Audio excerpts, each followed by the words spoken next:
The Anunnaki of ancient Sumerian texts were a council of gods and goddesses, perhaps the earliest known form of a consultative group. A concept that in modern business is referred to as the board of directors.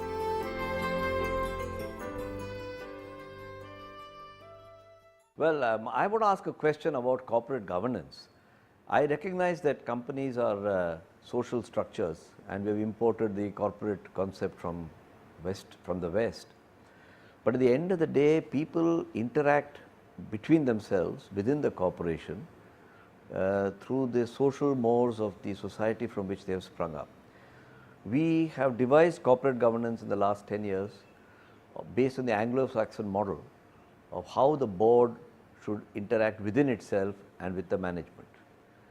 I wonder whether you have any suggestions on how the cultural moorings of Indians can be better played out in the way our corporate governance rules and procedures are currently laid out, so that we can get a more effective form of corporate governance, even if it's not so efficient.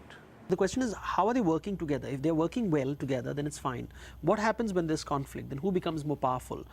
And usually it's not either or. You have this impersonal set of rules that are, it's almost as if you have the commandments, you have the king, and you have the prophets. And each one is checking who is following the rules. Right. There is a level of suspicion that on his own, the king is perhaps not going to follow the rules, and he must be constantly watched.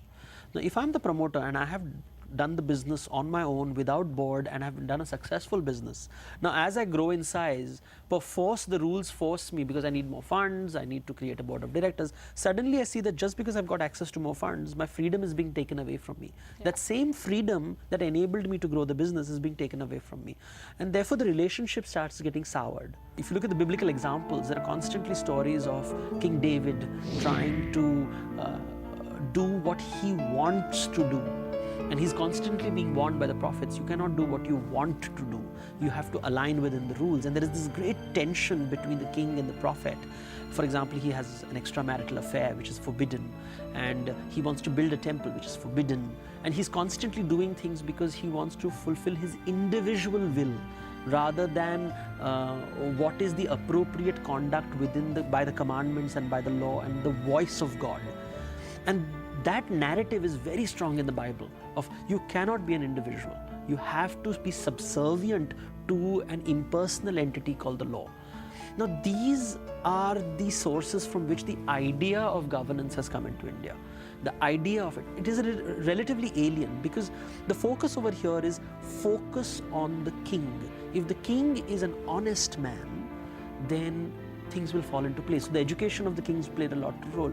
But today what we are saying is we want Ram, and to create Ram we will produce a set of rules. Rules don't make Ram.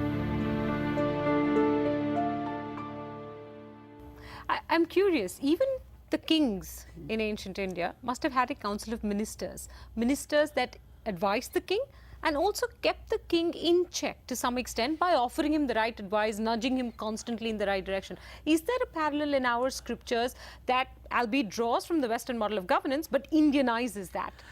You see, the king was never kept in check. The council of ministers was there to counsel, to advise the king, but ultimately the king was like what is called a yajman, and he's performing the great sacrifice, a yajna.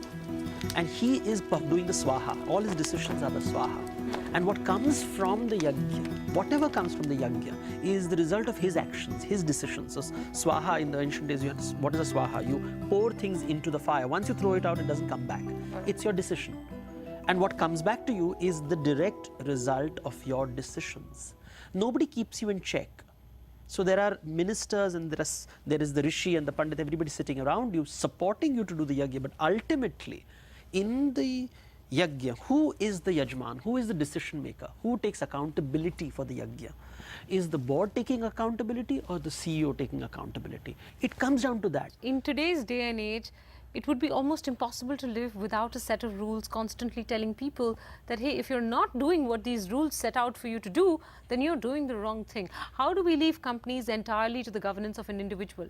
How do we not build in checks and balances through a board? And yet, how do we create equality between the board and that CEO or the promoter or the king? See, implicit in your questions is that if the rules did not exist, there would be anarchy and chaos. To some extent. You see, this is a Western construct. What do I mean by that? The idea that laws create order, and before, if you remove laws, there is no order and there is chaos, is a Western construct. In the Indian construct, if there were no laws, it's not chaos that exists. Therefore, in the Western mythology, the images of dragons exist. If you read Mesopotamian mythology, you read Greek mythology, there's always this image of dragons which exist. And it is the great hero, the great king, who comes and tames the dragon and creates order with rules.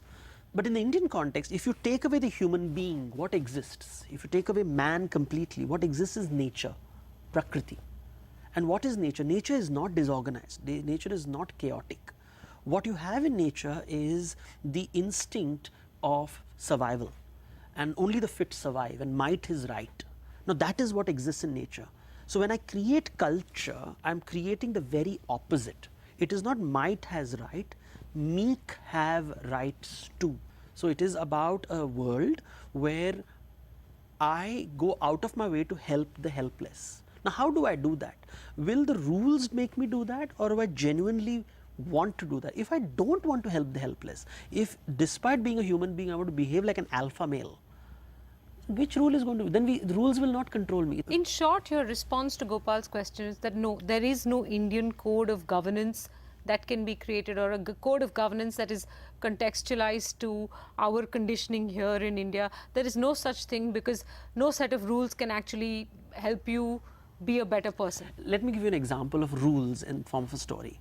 You see, when you read the Ramayana, you know, one of the most famous lines in the Ramayana is Raghukula Riti Sada Chali Aayi, Pran Jaya Par Vachan Na Jaya. It's a very famous line. When you read this line, you have to ask yourself the question, when Ram goes to the forest in the Ramayana, is he obeying his father or is he obeying the law? What do you think? Well, his father's word is the law, so he's obeying both, isn't he? Look at what the father is saying. Raghukula Riti, that means the law of the clan is more important, which is the Raghu family, the dynasty to which he belongs to. Is it Ram obeying the father or is Ram obeying the law? Well, it's a very interesting line if you look at considering that there is no conflict in obeying either one, because both are saying the same, and the law or the custom of his family or the tradition is to follow what your father says, he is obeying both. Right. Now let's look at the same narrative, and it continues over time. At the last chapter of the book, the same law says, the king's wife shall be of unblemished reputation. He followed that as well, didn't he? Exactly. And so what is the narrative inadvertently saying? Be careful of laws. If you stick to them and don't look at the spirit of the law. Why did laws come into being? It came into being to help the helpless, to move out of the animal desire to dominate, and for the might to have rights. You had laws so that the meek have rights too. But look at this law. An innocent, pregnant woman is being told to leave the forest because the law becomes more important. And Ram is Maryada Purushottam. So too much of alignment to the law. See, Indian scriptures are always wary of laws, because laws seem to be removed from context, while Indian thought is all about context. We can't in business create rules that are contextual to every business and its leader and its future. Yes. So we need something that's uniform. That's the honest truth of this day and age. Yes. Is there anything that is more suited to the Indian way of thinking as opposed to importing what is a Western code of governance and then trying to fit it onto Indian companies and saying, hey, we understand that you guys are not all equal, but the board is supposed to stand up to the CEO and the CEO is supposed to defer to the board, so make it work. You see, I think this is where the humanity has to be worked on. See, everywhere we are talking about a code transforming people into good people. See, the whole thing is, I need a code to make me good. That it comes down to this one single argument. Give me this law which will make me good.